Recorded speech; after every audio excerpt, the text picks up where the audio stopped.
mic, so I'm just going to lean into this one a little bit.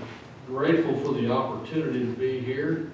I hope that what we have to talk about tonight is useful to you in some way.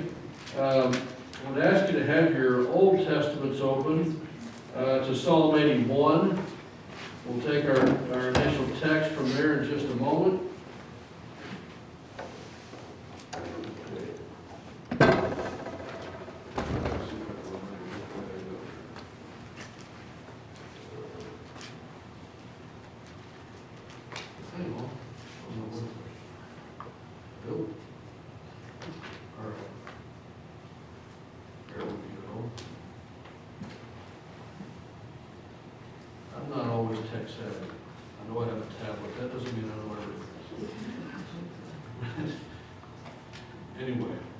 I want us to think about tonight from Psalm 81.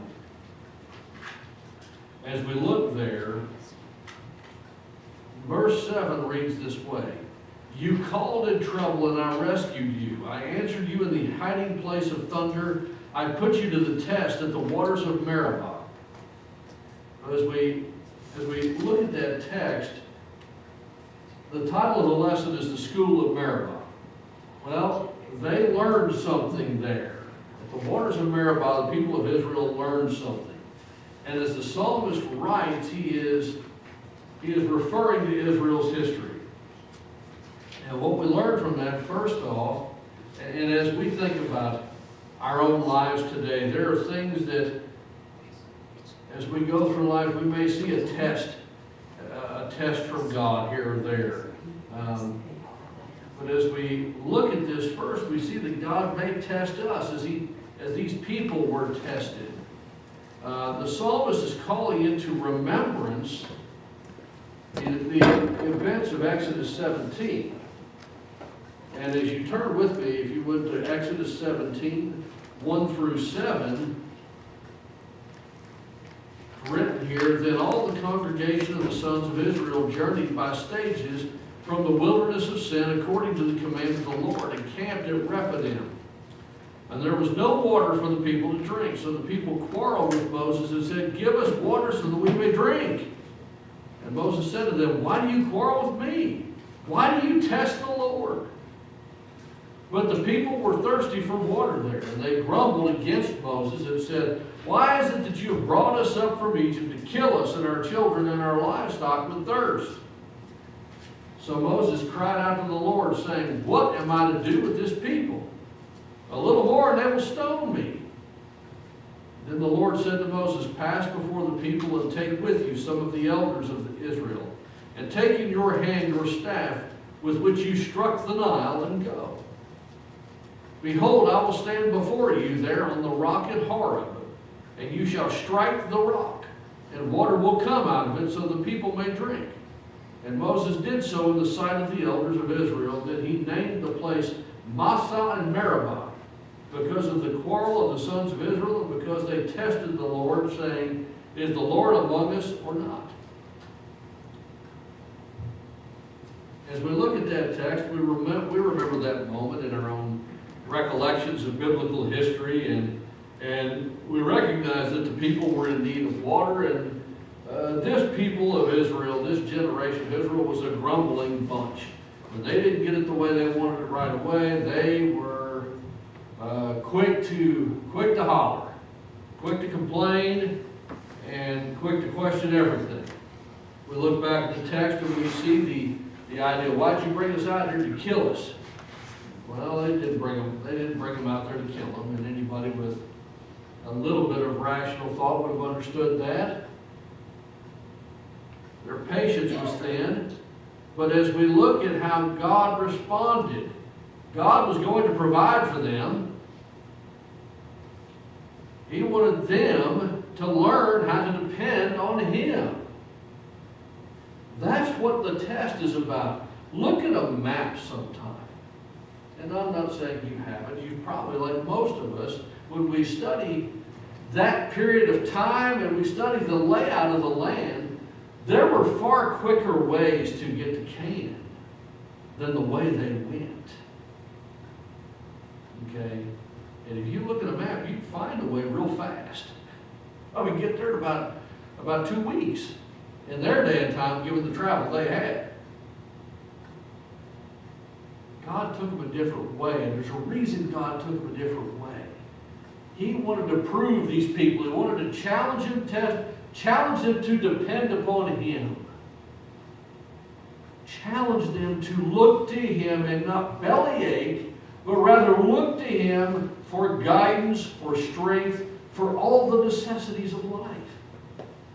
God had liberated them from brick making in Egypt to take them to a land that flowed with milk and honey.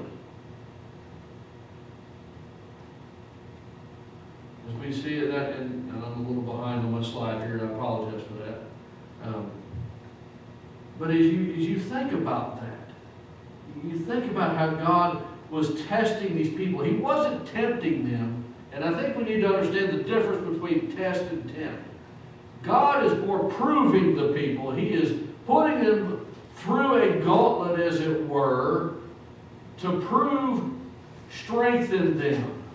The goal was for them to come out of this fully dependent on God, recognizing that He would care for them and give them everything they needed.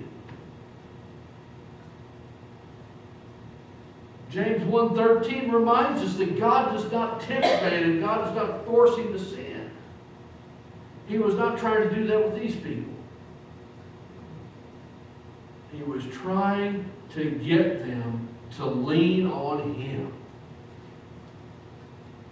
As we think about this idea of God testing His believers throughout time, certainly He has done that. Think about Abraham.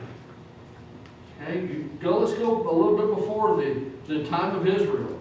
Go back to Abraham and Isaac. Sat there and told Abraham that through his seed all the nations of the earth would be blessed. Okay, I don't have any seed. I got a problem here. I don't have any seed. I'm on into my late 70s here. My wife's in her mid to late 60s here. It's probably not going to happen. I got a servant over here. Don't worry. You're gonna have seed. You're gonna have a child. Well, Sarah gets impatient, and she tries to engineer success in her own way, and gives Hagar to Abraham. God looks at Abraham and says, "That's not it either. Nice try, but be patient. We'll get there." And a 90-year-old woman gives birth to a boy, the only child they would have together. And this is the child. This is the one. Okay, it's great. Okay, now Abraham, I need you to take that boy. I want you to take him up to this mountain over here. I want you to offer it to me as a sacrifice. Now, think about you put yourself in Abraham's shoes. Okay?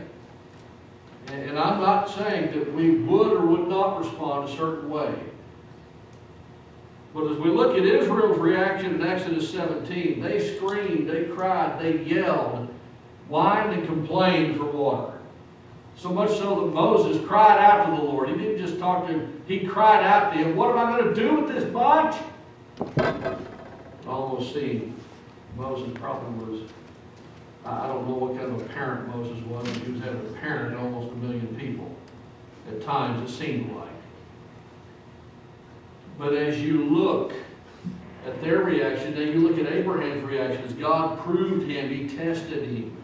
He wanted to see if Abraham was faithful to Him, if Abraham would obey Him. And Abraham did what? He took Isaac up there. Took him up there, and when time came, he was ready, and he drew the knife, and the angel of the Lord held his hand. God said, "All right, that's enough. That's all I need to see. I've arranged for an altar and a sacrifice over here in the bushes." Okay? And you think about that, and we see a whole different reaction. Because Abraham was reasoning his way through. In fact, at that very moment, if you look at Scripture, Abraham had reasoned, this is the boy through whom all the nations of the earth are going to be blessed. Some way, somehow. If I kill him up there, He's going to raise him from the dead or something. Something's going to happen. My faith is in the process. He never deviated from that. Israel comes out of Egypt, and that's a whole different kettle of fish. It just is. You think about Psalm 26, verse 2. Examine me, Lord, and put me to the test. Refine my mind and my heart. The psalmist asked to be tested.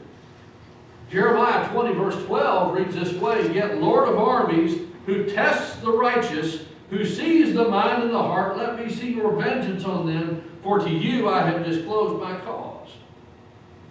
We know that God tests His believers over time. There will be times where we're tested to see if we'll be faithful, to see if we're strong enough.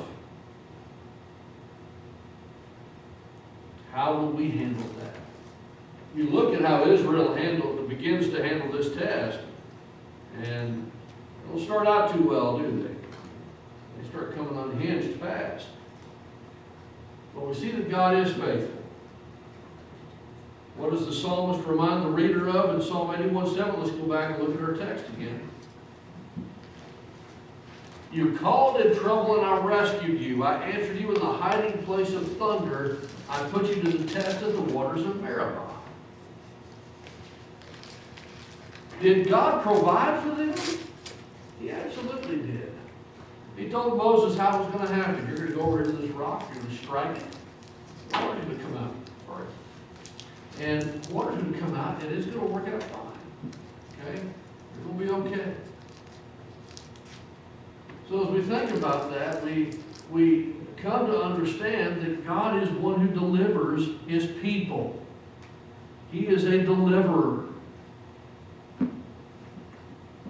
It was that moment in time, to them, more than an inconvenience as it sounds to us, but that moment in time is one that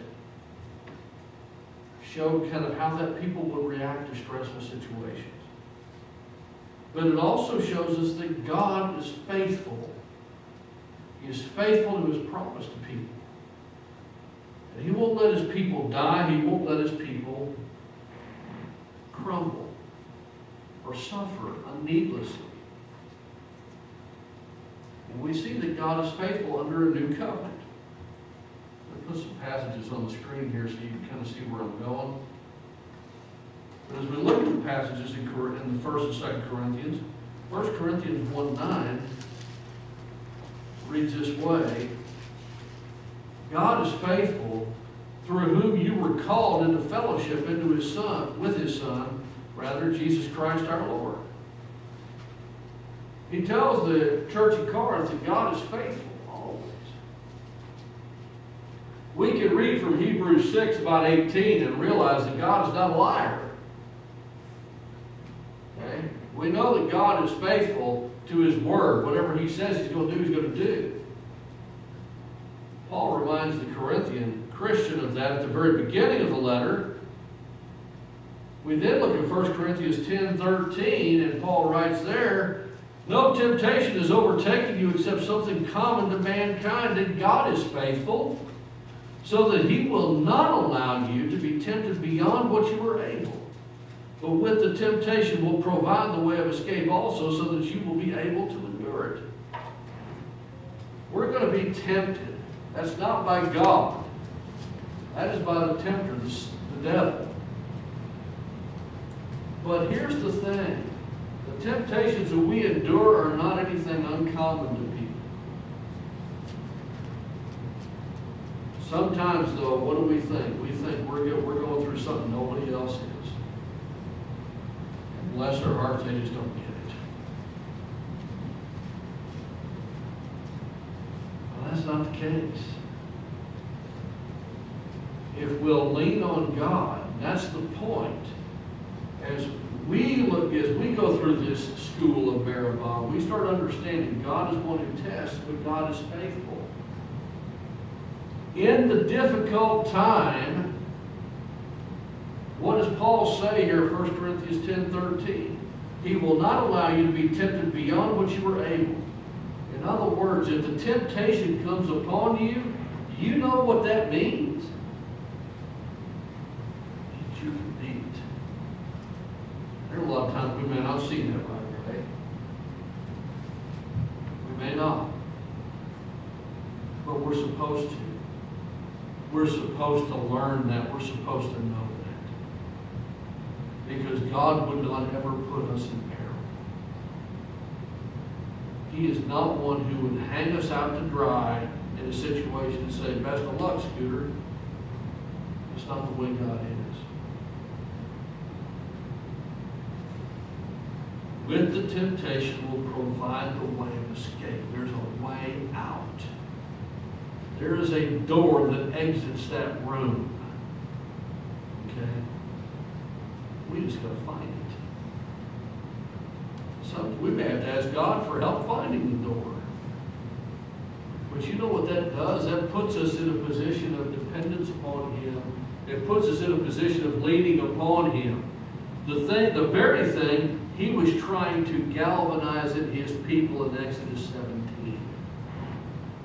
And as the psalmist brings it up in Psalm 81, reminding his reader that God is there. Don't faint in the weak times. God is there to deliver His people, to deliver His faithful. He's always there to do that. 2 Corinthians 1:18 reads this way, but as God is faithful, our word to you is not yes and no.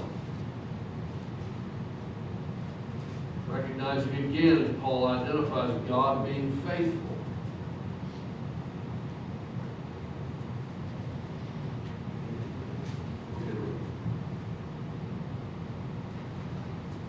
What we also see is we see trusting in God means waiting on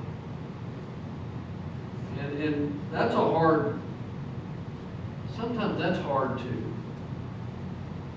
Maybe we make it harder than it needs to be. Maybe that's a better way of even saying that. That we make it hard by not being as patient as we ought to be in situations.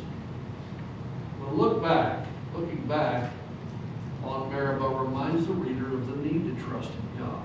You go back to Exodus 17. Here they are. What are they doing? They are ranting and raving about, they're almost like a drama-filled child. You know? I'm going to die. I'm going to die. No, you're not going to die. You're not going to die. Be patient with the process for a second. Let's get back to a reasonable measure of discourse here. But they're yelling. They're ranting about this. Why did you bring us out here to die of thirst? You brought us and our animals out here to die of thirst. Why? Why'd you do that? Probably part of Moses may have wanted you to say, well, I wasn't going to initially, but the more you cried and complained, it just sounded like a better idea. I don't know. But there's any number of ways he could have answered that. But what Moses did was he looked at God and said, what am I going to do with these people? I need some help here. This is ridiculous. God provides.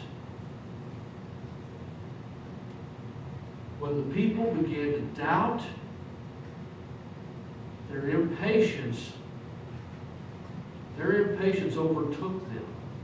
It caused doubt, and they weren't ready to wait on God. They weren't ready to wait on the Lord. But here's the thing. Trusting God means not doubting God. Let's put a few passages up here for you to take a look at. With me, James 1:6. James 1:6. But he must ask in faith without any doubting. For the one who doubts is like the surf of the sea, driven and tossed by the wind. James writes there the need to pray faithfully. You don't pray to God asking Him to solve, whatever health issue may pop up in your life. And I don't know what that might be for some of them. We don't need to get into that here. But when you ask God to help in a situation or help somebody else in a situation, when you pray to God, you don't pray to Him conditionally saying, well, I'd really like it if you could do this. You approach God unabashed. You boldly approach the throne of grace and say, God, I need you to heal this person outright. I need it done now. Okay? I would like it done now. I know you have the power to do it. I don't know if it suits your will. And if it doesn't, I need an explanation. But this person is worthy of your attention. They're worthy of you expending your energy to heal them outright of this illness. Nothing held back. Nothing kept back. Unloaded all. Okay? But then we have to wait on Him. We have to wait on the Lord. 2 Peter 3:8, I'm not going to turn and read that one, because, not because I don't want to, but recapping that verse real quick, it explains to us how God's time frame and our time frame are different. Peter reminds us in that text that for God, 1,000 years is like a day, and a day is like 1,000 years. And so His time frame is just different than ours. It is.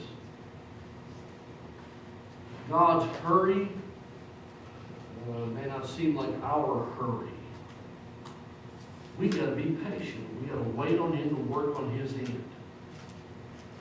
Isaiah 55 verse 8 reads this way, "For my thoughts are not your thoughts, nor are your ways my ways, declares the Lord." Again, a passage that reminds us He works on a different way than we do.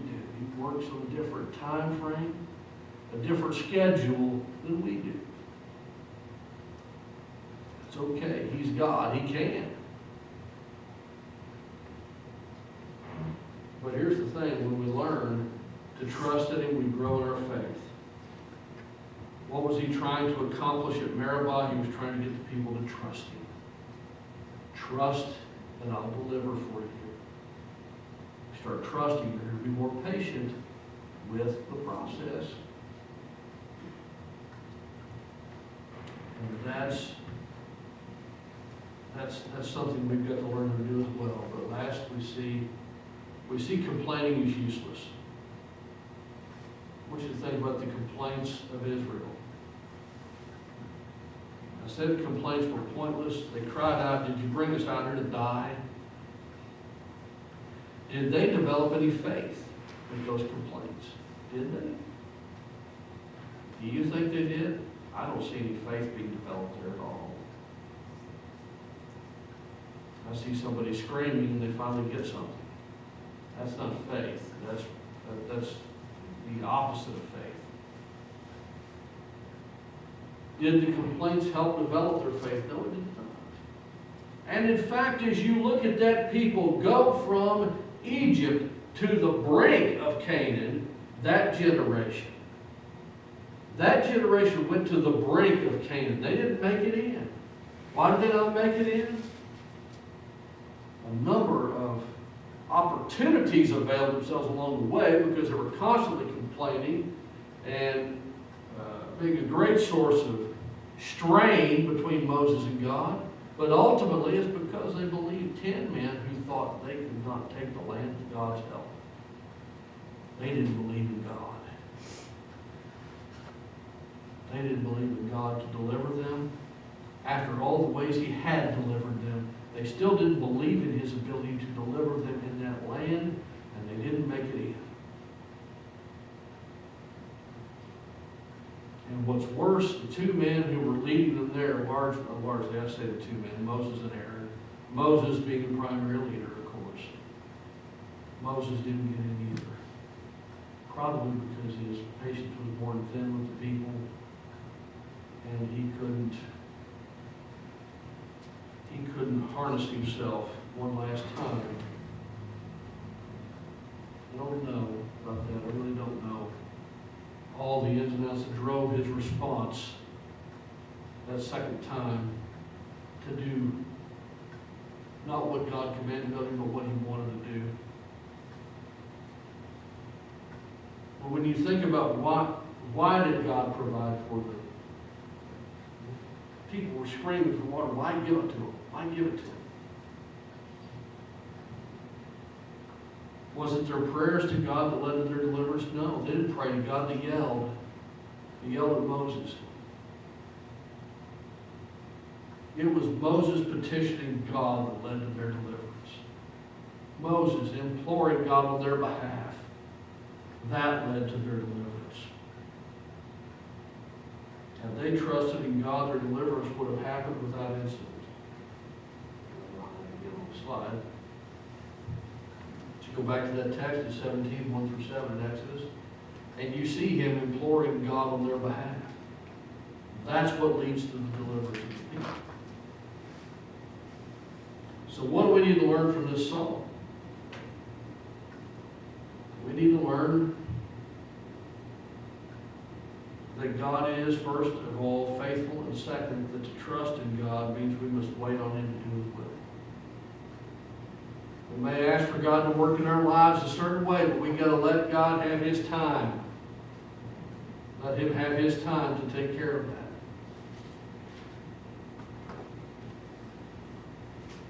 The moment at Meribah and Massah teaches us because of what the names actually mean. Meribah equals quarrel and Massah equals test. They quarreled and God tested. Our invitation song is number 606. We'll get that, as we get ready to sing that song. If there's anything that separates you from your God right now, and the purpose of an invitation song is for us to understand self-examination. We need to check, as we sing that song, we need to examine our relationship with God. May very well have been baptized, washed in water, burying the old man, rising up to walk in newness of life. But if we have done something after that moment that leads to our separation from God, we need to be restored. We need to be restored to fellowship with him. Whatever it takes to do that, whatever it takes to make you right with God, we're here to help with that tonight. Whatever we can do, make your wishes known as we sing the song that's been selected.